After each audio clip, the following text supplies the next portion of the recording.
Hey everyone, I know you got the Wednesday morning video as usual, but I wanted to touch on some of the GPL licensing issues that have been more prevalent in the community recently. First off, I am not a lawyer in any way, and I don't know all the ins and outs of GPL licensing by any means. I do know without open source software, my career and my hobby interest would be nowhere near as successful as they are today.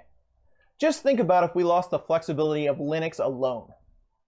In the 3D printing space, basically what companies are doing is taking software with a general public license, or GPL for short, they're altering it, installing it on their machines, and then selling those machines, which is all fine and good.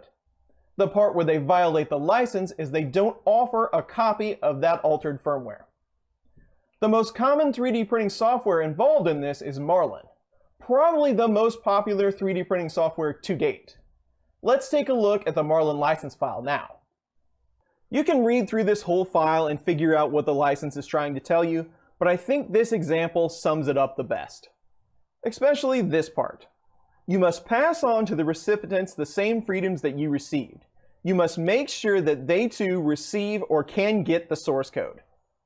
So that's the issue. What are we going to do about it? Most of the time when I hit an issue like this, I try to find a way to jump over it or hack my way around it, and then I'll show you how to do the same.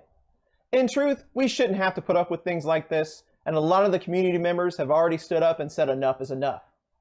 I've been contacted by a lot of you on this issue, and I thank you, and that's the reason for this video. As of now, this channel will not feature any 3D printer in any way that doesn't adhere to GPL licensing. Whether you know it or not, our community speaks pretty loud, and I'm sure some of these companies are going to hear it. At the end of the day, the only reason why I do this is for us, the community.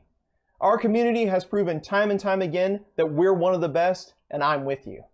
And besides, 3D printing can sometimes be hard enough. Companies don't need to make it any harder. As always, thank you for watching, and I will see you very soon.